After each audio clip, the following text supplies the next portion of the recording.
Bienvenue à notre webinaire qui est consacré aujourd'hui donc au nouveau modèle de formation de Cornerstone. Merci pour votre présence. Alors pourquoi ce webinaire aujourd'hui?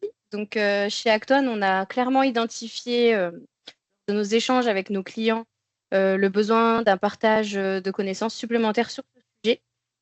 Pourquoi on est heureux aujourd'hui de vous proposer cet accompagnement présenté les training models et vous accompagner dans la préparation de ce déploiement. Samia, juste pour l'audio, parfois ça coupe un peu chez toi. Ah, ok. Alors, je vais switcher de micro.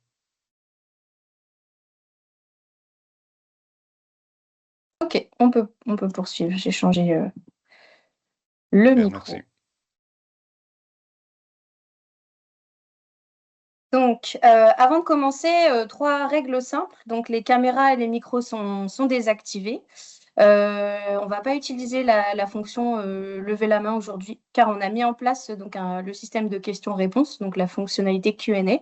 Vous pouvez voir donc en haut sur le ruban de la fenêtre le bouton Q&A et vous cliquez dessus, ça vous permettra d'avoir un panneau latéral qui s'ouvre.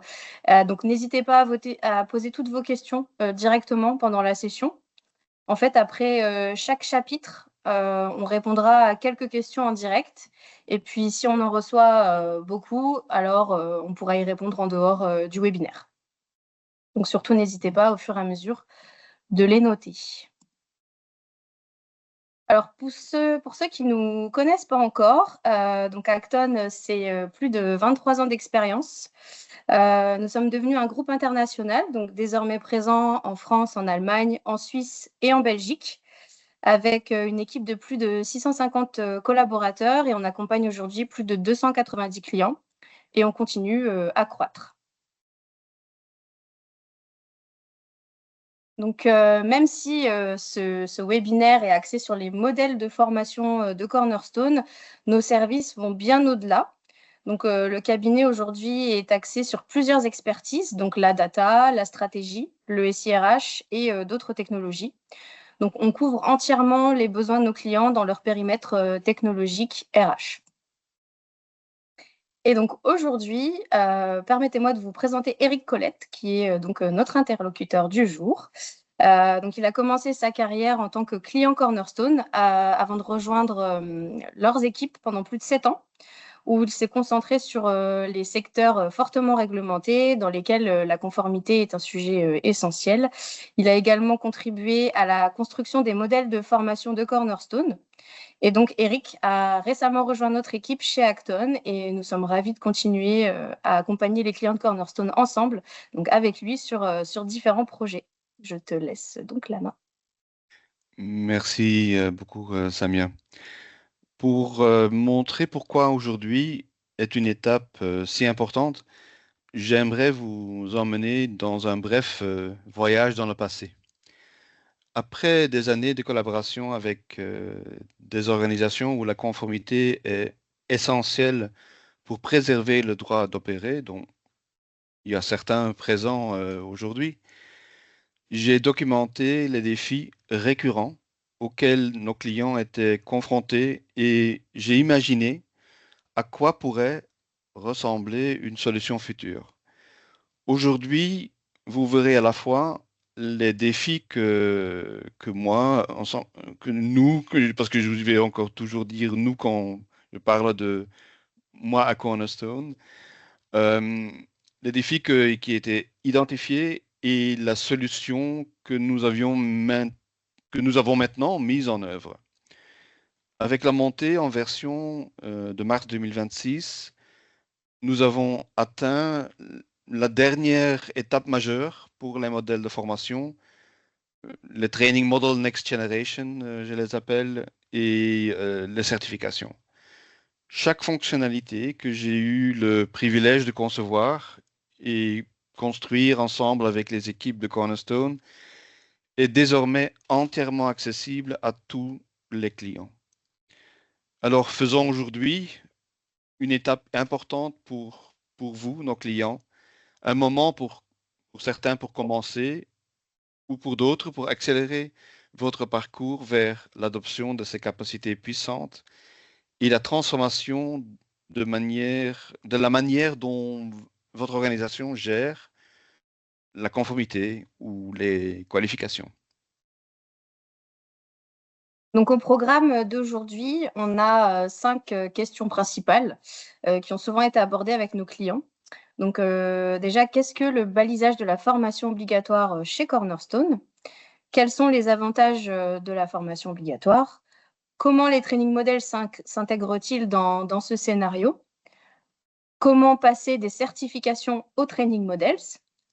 Et comment Acton peut vous accompagner dans cette transition? Merci Samia Donc, pour cet agenda. Eric, ben, commençons par les bases. Je pense qu'on l'a déjà tous entendu, mais qu'est-ce que le balisage des formations obligatoires? Oui, le balisage des formations obligatoires. Je vais quand même faire référence aussi au titre anglais qui est Required Training Tagging. Comme je vais parler de modèles de formation et de training models. Euh, Premièrement, permettez-moi de commencer par le cadre de formation obligatoire ou le projet Required Training. Ce cercle que vous voyez avec les 4 blocs. Je l'ai présenté la première fois en janvier 2023. Donc, juste pour vous dire que ça date déjà un certain moment que le projet avait démarré. Il s'appuie sur 4 puissantes capacités Cornerstone, combinant les forces de learning ou de learn et de core. Depuis Cornerstone Learn, les organisations peuvent exploiter le balisage de formation ou le Required Training Tagging, une fonctionnalité avancée disponible pour tous les clients, permettant une attribution et un suivi précis des formations obligatoires. Deuxièmement, le training model ou les modèles de formation, ce sont des outils flexibles, activables en autonomie, parce que le client peut activer ça lui-même, qui permettent aux clients de construire facilement des structures d'apprentissage évolutifs et dynamiques. Et de la partie Cornerstone Core, ce cadre s'intègre de manière fluide avec, d'un côté, le People Matrix, qui offre une visibilité intelligente sur les compétences de la workforce et les écarts à combler. Et d'autres, les unités opérationnelles de l'utilisateur, euh, qu'elles reposent sur les position management ou sur le nouveau job management qui est sorti en mars et qui va devenir disponible dans le futur pour les clients, ou la structure des groupes qui est en mise à jour et qui va devenir la nouvelle standard pour groupe d'ici novembre cette année. Ensemble, ces 4 piliers créent un écosystème cohérent et stratégique permettant de proposer des expériences de formation pertinentes, conformes et prêtes pour l'avenir. Ce cadre de formation obligatoire se concentre sur les 3 personas que vous voyez là, l'administrateur, le manager et l'apprenant. Ici, ils sont représentés par Anna, Julie et Julien.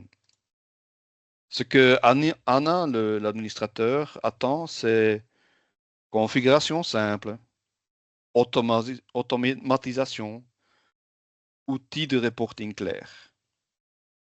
Les administrateurs veulent un système qui travaille pour eux et non contre eux.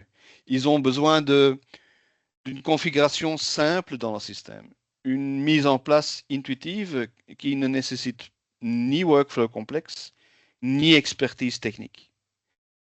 Une automatisation intelligente, ça veut dire des règles et des déclencheurs qui réduisent le travail manuel et qui garantissent l'attribution, le suivi et la mise à jour automatique des formations. Et des outils de reporting clairs et fiables, c'est un accès rapide à des données précises, à l'état de conformité et à des informations exploitables. Ensemble, ces capacités simplifient le travail administratif et renforcent le contrôle de la conformité. Et pour y parvenir, on offre une expérience de conformité fluide de bout en bout, de la configuration jusqu'au reporting, tout en réduisant les risques pour l'organisation. Configurez votre LMS en toute confiance pour soutenir des workflows structurés et automatisés autour des formations obligatoires. L'attribution à la bonne formation aux bonnes personnes en utilisant le modèle intelligent, des données organisationnelles et des règles évolutives. Suivez les completions en temps réel grâce à des tableaux de bord intuitifs et une visibilité claire sur le statut des apprenants. Comme admin, réalisez des rapports facilement via des informations fiables sur les informations obligatoires et la qualification. Et exploitez le type de rapport, un nouveau type de rapport, compliance, pour identifier instantanément les écarts, les échéances et les zones de risque. Donc, réduisez le risque de non-conformité grâce à un système conçu pour garantir que chaque exigence est délivrée, suivie et documentée. Ce qui, Julie, notre manager attend, c'est des échéances claires, des rappels simples, un seul endroit pour vérifier la conformité de l'équipe ou, et je vais l'utiliser plusieurs fois, Samia, fit to operate ou être en mesure d'opérer correctement d'une façon de conformité. Les managers recherchent avant tout de la clarté et de l'efficacité. Ils veulent des échéances claires. Ça veut dire pour savoir exactement quand leur équipe doit terminer des formations obligatoires. Des rappels simples et automatisés pour éviter de devoir relancer manuellement ou pour garder tout le monde sur la bonne voie.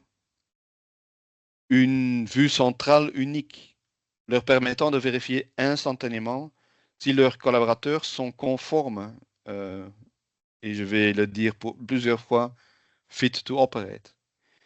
Avec les bons outils, les managers gagnent en confiance et en visibilité et en contrôle sur le statut de conformité de leur équipe.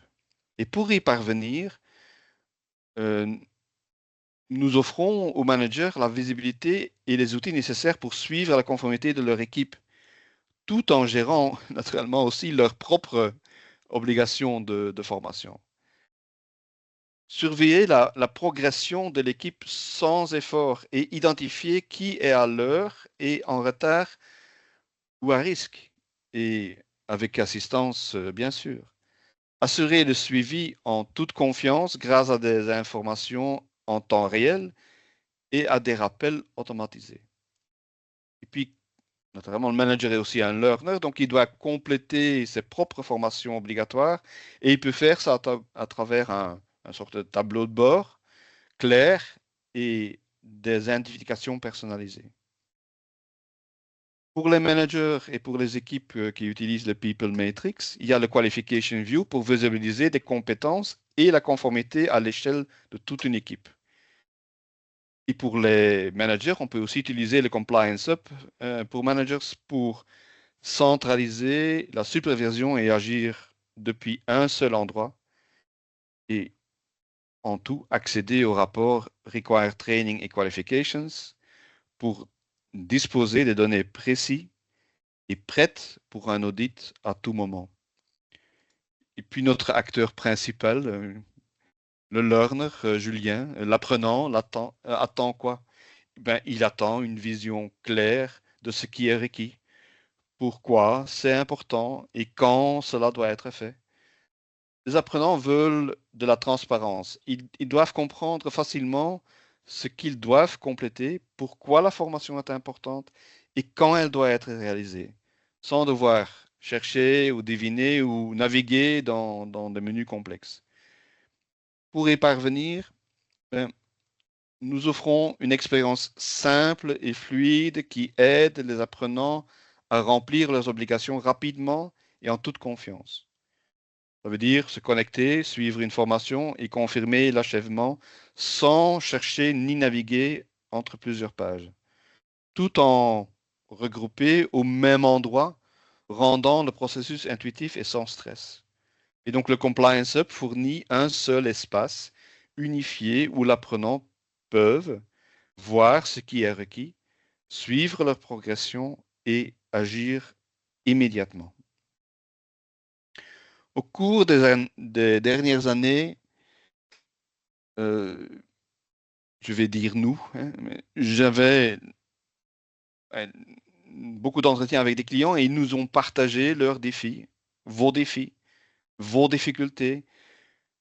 J'ai écouté et je vous ai entendu et ensemble avec les équipes Cornerstone, on a compris.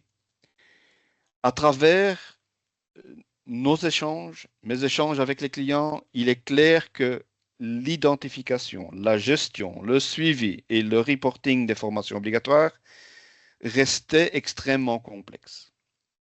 Les exigences de formation évoluent constamment et proviennent de nombreuses sources. Ça peut être légal, ça peut être organisationnel, ça peut être lié au métier, lié au rôle, au poste et de plus en plus lié aux tâches que la personne exécute. Cette complexité crée une véritable matrice de formation à plusieurs niveaux et ça devient difficile à gérer à grande échelle. Pour les apprenants et les managers, cela entraîne de la confusion. Ils, ils ne savent pas clairement ce qui est requis, pourquoi cela est important, ni quand cela doit être fait. Et les apprenants se retrouvent avec parfois de très longues listes de cours à signer sans notion de priorité, tandis que les managers peinent à déterminer ce qui peut effectuer quelle tâche, où se situent les écarts, ou si quelqu'un est réellement fit to operate, donc qualifié. Cette faible visibilité augmente le risque de non-conformité et peut mener le doute et peut même, dans certaines industries, mettre en danger le droit d'opérer, qui est critique. Et donc les administrateurs font face, eux, à une charge supplémentaire. Les exigences changent fréquemment. Ils doivent mettre à jour en permanence, souvent des curricula, ce qui devient inefficace lorsque les mêmes formations doivent être dupliquées pour plusieurs rôles, postes ou tâches. Parce qu'une personne peut avoir plusieurs rôles, postes ou tâches. Sans la possibilité de créer une structure style curricula imbriqué, chaque mise à jour génère du travail supplémentaire et augmente le risque d'erreur. Ce qu'on a vu, c'est que cette combinaison de faible expérience utilisateur, effort administratif, donc l'effort est élevé et le risque de conformité accru est la raison pour laquelle, je devrais dire nous, avec Cornerstone, avons choisi d'aborder le sujet des formations obligatoires de manière holistique dans ce concept de required training. Les travaux de ce concept, comme j'ai dit, ont commencé il y a déjà quelques temps. Et alors que Cornerstone continue à concrétiser la vision et la feuille de route, notre principe directeur à nous tous reste simple, c'est rendre l'adoption facile. C'est pour ça qu'on est là aujourd'hui. Merci Eric. Donc si j'ai bien compris, on peut associer une formation à des exigences spécifiques Oui. afin qu'elle soit assignée, suivie et clairement reportée au niveau de l'organisation. Donc j'ai déjà deux questions ici. Donc la première, c'est comment un manager peut-il suivre l'avancement des formations obligatoires au sein de son équipe? Donc, le plus simple, c'est naturellement que on lui fasse un tableau de bord, puisque avec l'avantage de balisage des formations obligatoires, on n'a plus besoin de connaître vraiment la liste des formations. Il suffit de voir quelles sont les formations qui ont été flaguées comme requises et qui le sont toujours, parce que c'est comment dire, un mécanisme dynamique. Le manager sait directement voir dans son tableau de bord l'état de lieu de son équipe. Et d'ailleurs, quand on regarde sur comment dire, le roadmap de Cornerstone, l'expérience learning, par exemple, va être améliorée pour les managers pour que ça devienne dynamique. Ce qui veut dire qu'il peut directement avoir des dashboards sur sa page d'accueil principalement, dans laquelle il voit à tout moment l'état du lieu de son équipe. D'ailleurs, dans le Compliance Hub déjà aujourd'hui, il y a un AI Assistant qui, moi je m'appelle, ma belle-mère est superbe, Samia, mais je l'appelle toujours la belle-mère des managers, qui regarde tout le temps, sans interrompre, euh, quel est l'état de l'équipe. Et s'il y a quelque chose à voir, ben, il va donner cette information au manager en disant, tiens, ça vaut la peine d'une fois regarder au profil d'Eric parce que je vois qu'il est un peu en retard sur ses formations ou sur ses qualifications, autre mesure. Ok. Et pour la deuxième question, est-ce que j'ai vraiment besoin de training models si je veux uniquement utiliser le balisage des formations obligatoires? La réponse simple et courte est non. Vous ne devez pas utiliser les modèles de formation pour avoir le balisage de formation. Par contre, l'inverse est vrai. Vous avez besoin du Required Training Tagging ou le balisage de formation requise pour pouvoir utiliser les modèles de formation. Parce que le suivi comment dire, de compléter l'exigence est utilisé à travers pas uniquement le reporting sur les formations obligatoires, mais aussi pour calculer le statut de qualification dans le modèle de formation.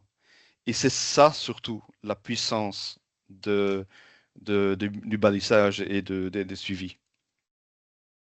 D'accord, c'est très clair. Merci. Eric, maintenant que nous avons compris ce qu'est le balisage des formations obligatoires, est-ce que tu pourrais nous en dire davantage sur quels sont les avantages, pardon, de la formation obligatoire? Bien sûr. Le balisage des formations obligatoires, pardon, offre aux organisations un moyen puissant de renforcer le pilotage et améliore le suivi des formations essentielles.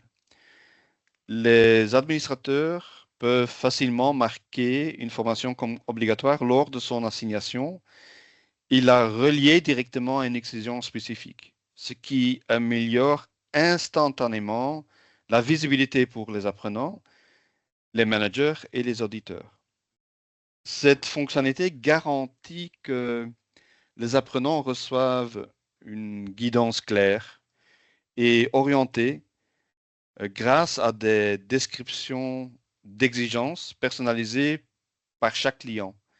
Cela aide chacun à comprendre ce qui est requis, pourquoi c'est important et en quoi cela soutient la conformité ou la préparation opérationnelle. Et ici, l'exemple que vous voyez sur l'écran, c'est par exemple le nouveau page My Learning qui vient de sortir avec la release de mars. Les avantages de Required Training Tagging ou le balisage sont multiples et laissez-moi vous en présenter 5. Il y en a plus, mais bon, je vais me limiter à 5 en commençant par le premier. Rendre la formation obligatoire transparente pour tout le monde. Et l'exemple que vous voyez sur l'écran, c'est le Compliance Training Hub. Tous les acteurs, apprenants, managers et membres de l'organisation peuvent facilement voir leur formation obligatoire assignée via la vue de récapitulatif ou les outils de reporting, garantissant une transparence totale. Chaque formation met clairement en évidence quelle exigence elle satisfait et pourquoi elle a été assignée, offrant ainsi à chacun une meilleure compréhension de son objectif et de son importance. En deuxième, et l'exemple que vous voyez là, c'est un rapport. C'est un suivi plus intelligent et une visibilité renforcée sur la conformité. Le suivi avancé, et je ne peux pas le dire plus fort, c'est vraiment un suivi, surveillance automatique avancée sur la réalisation des formations obligatoires au fil du temps, en capturant le moment où la formation devient obligatoire, ainsi que la raison précise qui la motive, peu importe la manière dont la formation a été attribuée à l'origine. En clarifiant les assignations qui se chevauchent et l'activité du récapitulatif, le système réduit la complexité des rapports et améliore l'intégrité globale des données. Une visibilité continue sur toutes les formations obligatoires, combinée à des informations comme le temps passé en formation, permettent aux organisations de gérer leur conformité de manière plus efficace et plus sûre. Troisièmement, des options de filtrage. Ici, c'est l'exemple du récapitulatif du collaborateur, mais les mêmes filtrages sont possibles aussi sur le Compliance Hub. Permettent aux apprenants de se concentrer sur leurs exigences les plus importants ou les plus critiques pour leur activité actuelle, ainsi que sur les formations qui leur sont assignées. Les dates d'échéance sont clairement mises en évidence, ce qui facilite l'organisation et permet de compléter les formations à temps et en toute confiance. Quatrièmement, et l'exemple vient du Learner Home, c'est la visibilité sur les formations obligatoires. Donc, on les a sur le récap, on les a sur le Learner Home et sur le Compliance Hub et sur la nouvelle My Learning Page.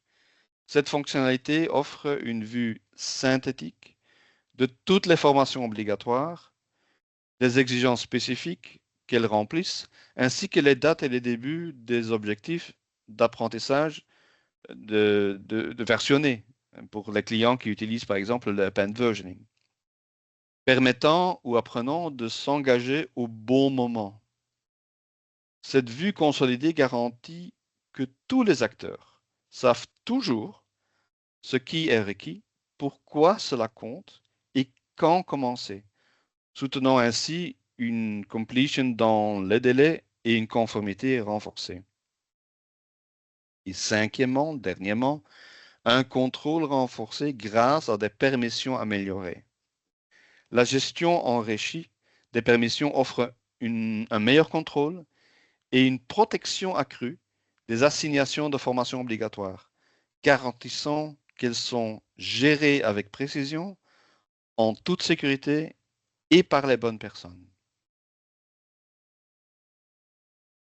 Merci Eric. Donc si je résume, le balisage de la formation obligatoire simplifie le suivi et renforce la compréhension de la conformité au sein des organisations. Donc j'ai une question. Quel type de suivi spécifique permet le balisage de la formation obligatoire? Est-ce que tu aurais un exemple? Oui, donc imagine Samia que vous m'aviez assigné une formation pour une certaine exigence et que je l'ai complétée. Mais maintenant, il y a un autre administrateur qui m'assigne la même formation et je dois la refaire pour cette autre exigence, ou parce que mon manager me l'a assigné une deuxième fois, ou parce que je l'ai peut-être demandé moi-même de faire une deuxième fois. Si on se fie uniquement au rapport du récapitulatif, vous allez voir que je l'ai complété et qu'aujourd'hui, je suis de nouveau en registered ou enregistré ou en progrès, en Mhm. cours. Et il pourrait avoir le doute que est-ce que j'ai vraiment complété la formation que toi, tu m'as assignée. Mais en utilisant le balisage va capturer que vous m'avez assigné et que je l'ai complété. Donc, il va se mettre en fulfilled ou completed, hein. Donc, j'ai complété l'exigence que tu m'as assignée. Peu importe ce qui se passe par après. Donc, D'accord. pour ton rapport, on enlève tous les doutes. Les De même doublons, pour oui. les formations qui seraient assignées par plusieurs assignations ou plusieurs personnes en même temps à la même personne. Donc, Mhm. euh, il n'y a jamais la perte. Tant qu'une exigence n'est pas complétée, tant qu'une exigence est obligatoire ou ouverte, peu importe qui assigne et combien de fois on reçoit la formation, cette exigence va être suivie en unique. C'est une sorte de clé unique entre l'assignation, la formation, l'exigence et la personne. Et on va suivre un par un. Donc Je pense que tu... ça Oui, crée, comment pardon. dire, une clarté et ça enlève tout doute. Oui. Je pense que tu as à moitié répondu à la prochaine question, mais je te la pose quand même. Y aurait-il la possibilité de rendre les formations qui ont déjà été assignées obligatoires après coup? Oui, pour toute formation dynamique, pas pour les formations standards, malheureusement, mais toute formation, donc toutes les assignations dynamiques, il y a moyen de les mettre à jour. Il y a même un edgeload, donc on peut même le faire avec fichier. Et alors, il y a une option qui dit apply rétroactif, donc appliquer rétroactivement. Et ça va mettre à jour les récaps des collaborateurs. Alors, juste pour compléter, quand on parle de formation, enfin d'assignation dynamique, on parle de l'usage de l'outil Learning Assignment Tool, Exactement. où donc les administrateurs vont pouvoir assigner des formations via le back-office et non des formations qui sont assignées par un manager en front office de façon individuelle. Correct. Correct. Oui. Et naturellement, pour D'accord. les clients qui voudraient utiliser, par exemple, le API, hein, le Learning Assignment API, ça fonctionne aussi là. D'accord. On a Learning Assignment Tool, l'import et les API. Exact. Très bien, on va pouvoir poursuivre. Après avoir abordé donc, le balisage des formations obligatoires, comment est-ce qu'on passe au training models?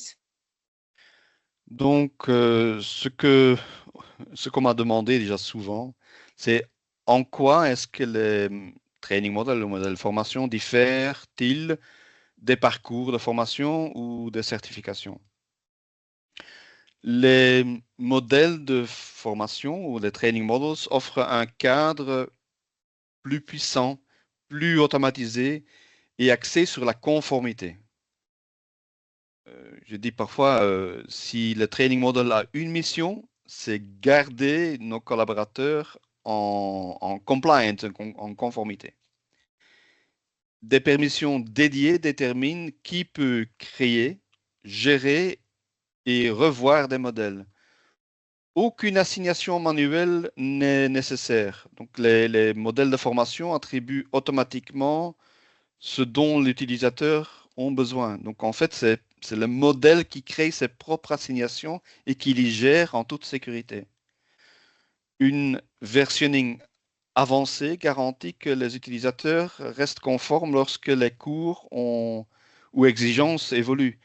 Donc, mon admin a fait le mauvais choix au moment de la versionning de l'objet de formation.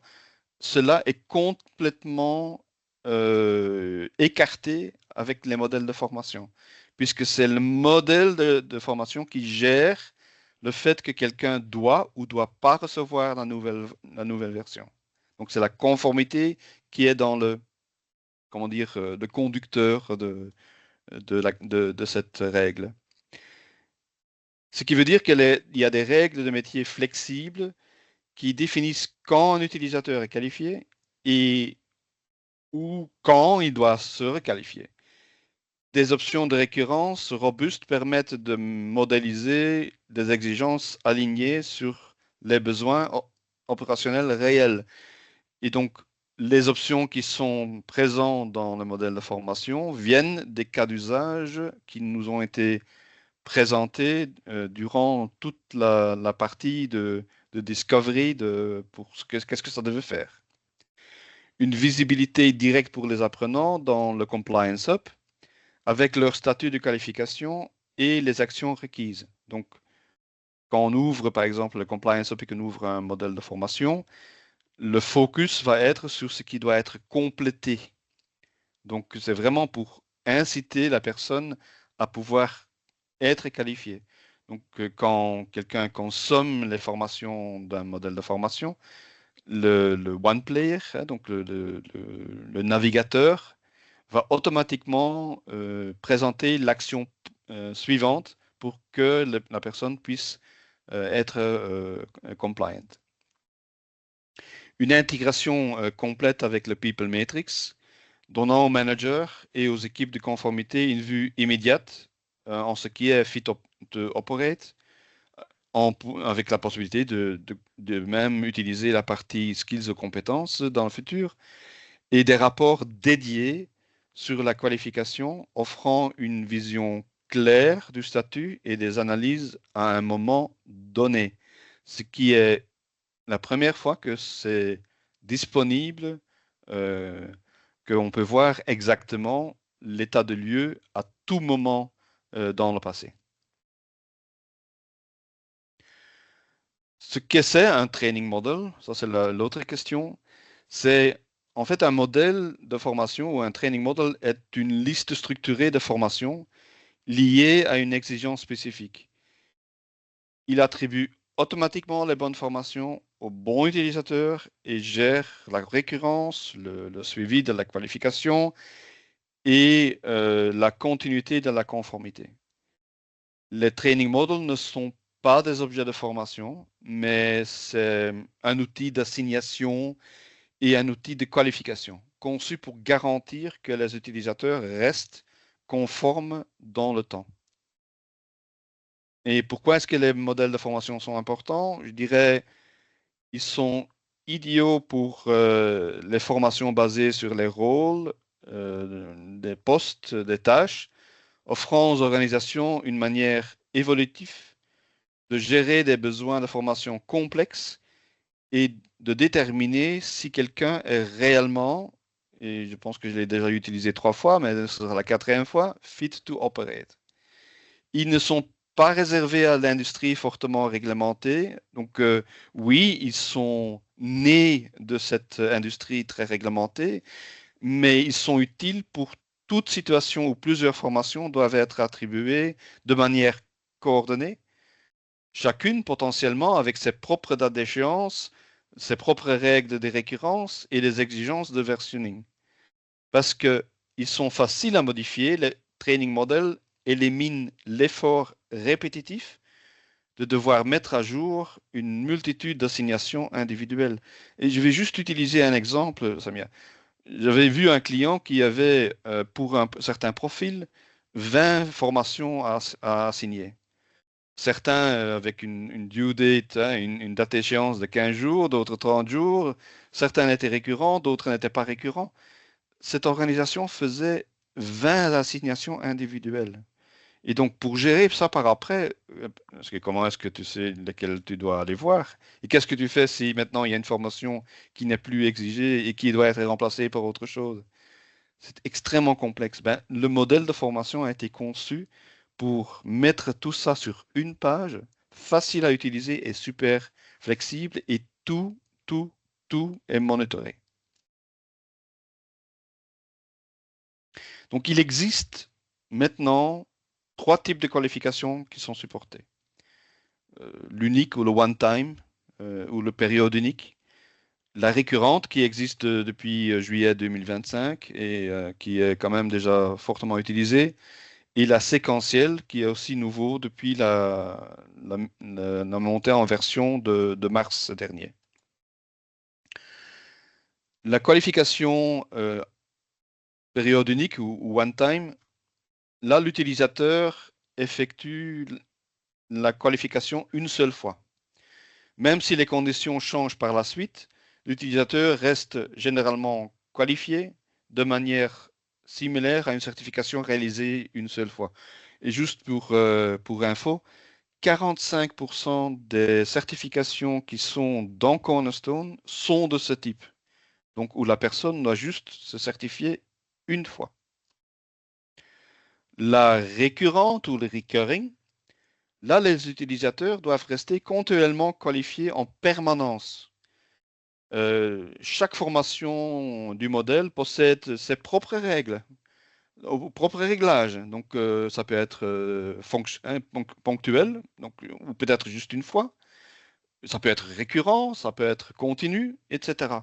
Et dès que les conditions de la qualification changent, les utilisateurs doivent satisfaire la nouvelle exigence pour rester conformes. Donc, c'est vraiment l'objectif là, et c'est pour ça que je dis, la mission du training model, c'est garder nos collaborateurs en conformité. Et le dernier, c'est la qualification séquentielle.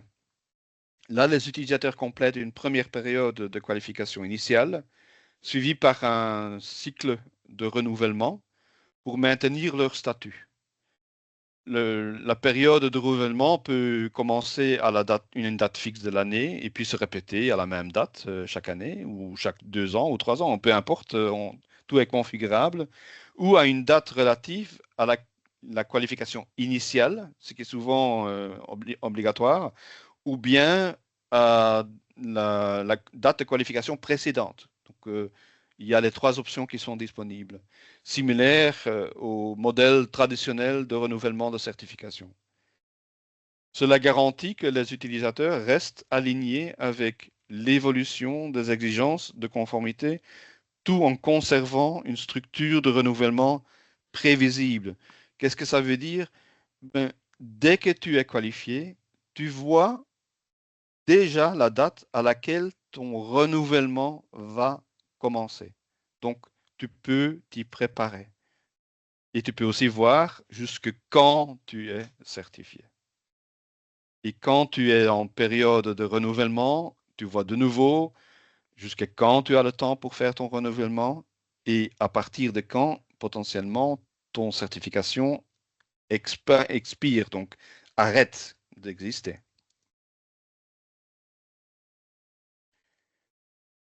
Pour résumer les avantages des training models, il y en a 5. Des exigences de formation rationalisées. Ça veut dire le regroupement de toutes les assignations basées sur les rôles, les postes, les tâches ou les fonctions dans une structure cohérente. Réduisant fortement le charge administratif en éliminant les mises à jour répétitives, manuelles, parce qu'il y a beaucoup d'automatisation pour le modèle de formation et des actions groupées. Diminuant les risques de non-conformité grâce à l'assignation, au suivi et à la récurrence automatisée. Donc, les règles sont décrites dans le modèle de formation et le modèle de formation gère ce que vous lui avez demandé. Une gestion optimisée des assignations de formation. Donc, c'est l'association facile des formations au récapitulatif des apprenants pour une visibilité complète, communiquant clairement les dates limites et la raison d'être de chaque formation, s'appuyant sur le Required Training Tagging ou le balisage des formations pour renforcer la conformité et la préparation opérationnelle, permettant d'assigner rapidement un modèle de formation pour des besoins ponctuels ou ad hoc. Juste pour donner un exemple là-dessus, la demande d'un client, euh, c'est un gestionnaire de centrale nucléaire. Parfois, il y a des plombiers ou des électriciens qui doivent venir sur site. Ils ne peuvent pas rentrer tant qu'ils ne sont pas qualifiés pour rentrer. Donc, il faut pouvoir s'assurer que le modèle de formation est assigné dans les 5 à 10 minutes. Et cette fonctionnalité existe dans les modèles de formation, en toute simplicité, sans devoir passer par la création d'une assignation euh, et tous les écrans qui vont avec. Et le training model supporte naturellement les trois types de qualifications. Les recurring, récurrentes, le one time only, donc période unique, et les séquentiels, offrant une flexibilité totale selon les besoins et les scénarios du métier ou la conformité. troisièmement, et ça c'est extrêmement important pour toutes les industries réglementées, tous les clients réglementés, c'est un historique de modification complet. On suit toutes les modifications d'exigence, les paramètres, en transparence totale. Donc, en écran et en rapport. Ça simplifie naturellement la mise à jour lors des introductions de nouvelles versions de formation ou de nouvelles règles. Et ça renforce la capacité d'audit grâce à un historique fiable et daté.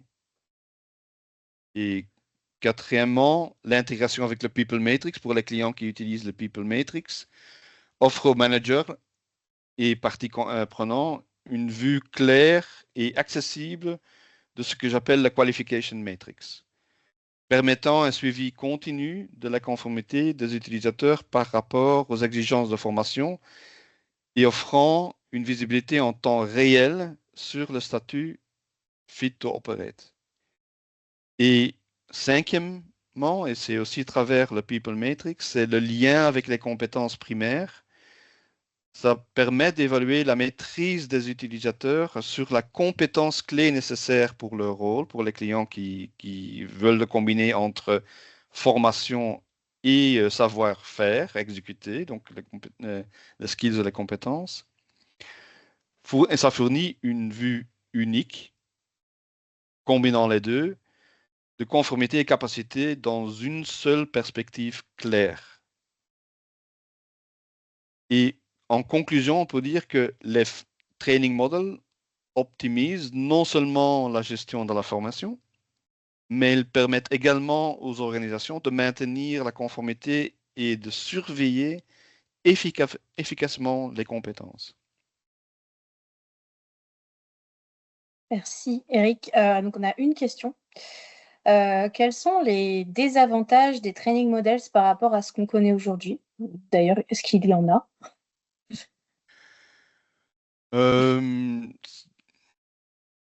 Pour la conformité pure, je dirais non. Il ne devrait pas avoir de désavantages parce que ça a été conçu pour la conformité. Par contre, si on dit, on veut qu'un admin à la carte puisse choisir à chaque version si ou si pas il pousse la nouvelle version à des personnes qui l'ont déjà complétée, cette flexibilité, elle est gérée par le training model elle-même. Ce qui veut dire que c'est dans le modèle, donc on peut parfaitement dire pour le modèle 1, s'il y a une nouvelle version, la personne ne doit pas la recevoir parce qu'il va la recevoir à sa récurrence planifiée. Et pour le modèle 2, il doit la recevoir par défaut. Les modèles vont gérer ce dont ils ont besoin. Ça veut pas dire que si maintenant le modèle ne le demande pas pour rester qualifié, que ça empêchera l'administrateur de prendre la décision de quand même forcer comment dire, retraining, hein, donc de recevoir la formation encore une fois. Les deux sont pas nécessairement obligatoires de toujours aller main dans la main, donc on laisse quand même encore cette liberté. Ok, merci. Il nous reste une dizaine de minutes. Donc, j'imagine que parmi nous, on a des clients qui utilisent actuellement les certifications telles qu'on les connaît jusqu'ici dans Cornerstone. Donc, quels conseils tu leur donnerais pour passer au training models? Pour moi, il y a trois choses à faire. La première, c'est toujours partir de vos besoins et des exigences métiers. Donc, ça veut dire analyser vos exigences de conformité, vos rôles, vos tâches, vos récurrences et la manière dont vous attribuez actuellement les formations via les certifications. Deuxièmement, c'est explorer, tester dès maintenant le training model et les nouvelles options qui sont venues avec les period-based training models. Et familiarisez-vous avec les fonctionnalités. Testez plusieurs scénarios et validez comment vos exigences actuelles peuvent être traduites dans un modèle plus automatisé. Et préparez la transition en avançant dès aujourd'hui. Et vous n'êtes pas seul. On est là pour pour vous aider, de vous assurer que votre organisation sera prête pour les évolutions prévues en 2026 il pourra tirer pleinement parti des nouveaux scénarios de qualification élargie que ces modèles permettent. Alors justement, donc on a une question, faut-il tout refaire pour s'adapter au training model alors que tout est déjà assigné aujourd'hui? Je dirais non, pas nécessairement, mais premièrement, il faudrait vraiment voir, dans ce cas précis, euh, comment le suivi est organisé aujourd'hui. Donc, je ne dis pas que tout doit passer par les modèles de formation, mais il faut voir la valeur ajoutée qu'elle donnera. Donc, comment est-ce je dirais, la réponse n'est pas noir ou blanc. Il faudrait vraiment voir le cas concret.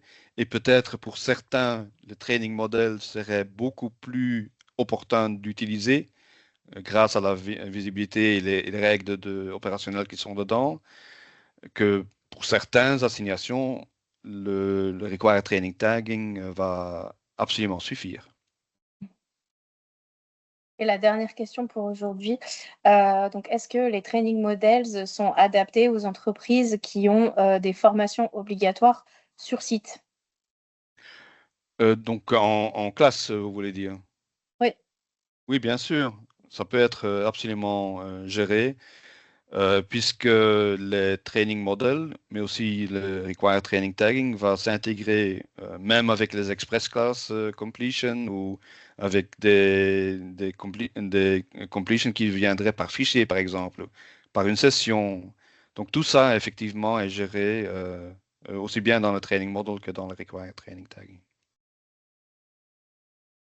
Merci Eric. Donc on a une vision plus claire aujourd'hui. Et comment Acton peut accompagner nos clients aujourd'hui dans cette transition? Donc, je dirais que on peut aider dans 6 domaines. Premièrement, définir votre catalogue d'exigences. Établissez l'ensemble des exigences de formation dont votre organisation a besoin, basé sur les rôles et les tâches, les postes et les exigences. Comme l'exemple tout à l'heure, Samia, où on dit, ben non, non, la réponse n'est pas noir-blanc, il faudrait vraiment voir. Mhm. Organiser les exigences en catégories, là, je pense qu'il y a beaucoup plus d'avantages à retirer. Donc, de regrouper les exigences de manière logique pour faciliter leur gestion, leur filtrage et leur communication dans tout votre écosystème.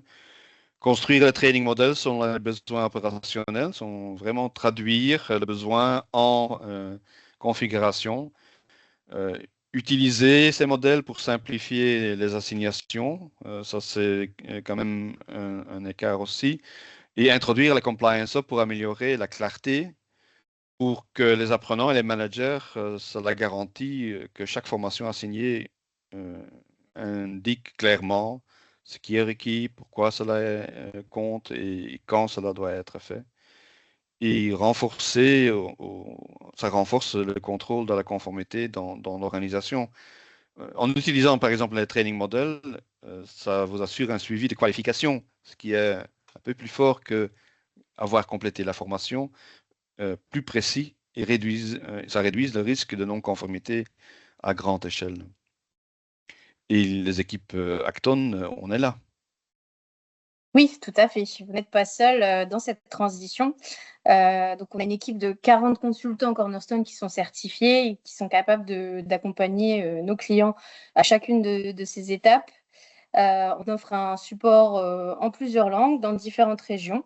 Et donc, je suis convaincue que nous pouvons vous aider à tirer le meilleur parti de cette transformation à chaque étape. Et il y a d'ailleurs un certain nombre de cas d'usage et de scénarios. Vous pourrez peut-être vous reconnaître dans l'un d'entre eux. Donc, si vous ne savez pas exactement comment démarrer le balisage des formations obligatoires, on peut vous aider à transformer vos besoins de qualification en exigences claires. Si vous avez besoin d'accompagnement pour passer au training models, on peut les concevoir aussi pour vous, avec donc le balisage des formations obligatoires et les training models, en s'appuyant sur les bonnes pratiques du marché. On peut également vous accompagner sur l'ensemble du déploiement de bout en bout, donc de la phase de planification jusqu'au go live. Et on peut aussi vous aider à construire concrètement les modèles en les créant, alignés sur vos processus, bien sûr. Et nos experts peuvent aussi vous former vos équipes pour faciliter cette transition en toute confiance. Et donc, pour ça, à qui s'adresser? Donc, j'espère que vous avez une vision un peu plus claire sur l'utilisation des training models dans Cornerstone. On va bien évidemment vous partager l'enregistrement, mais si vous avez des questions, vous pouvez toujours joindre un de nos points de contact chez Acton. Donc, pour le Benelux, on a Jules, pour l'Allemagne, Timothée, la Suisse, Ludovic, en France, on a Emmanuel, et pour toutes les autres régions, on a Juan. Et donc pour ça, vous avez le petit QR code que vous pouvez scanner et vous pouvez continuer à poser toutes vos questions si vous le souhaitez. Donc c'est la fin de ce webinaire. Merci beaucoup Eric. Merci à tous pour votre participation. Donc si vous souhaitez en savoir plus sur Acton, et encore une fois, si vous avez une question qu'on n'a pas abordée aujourd'hui, n'hésitez surtout pas à consulter notre site et à screener le QR code et à prendre contact avec nous. Merci beaucoup. Merci Samia et merci à vous tous de avoir partagé ce webinaire avec nous. Et à la prochaine. Merci. Au revoir.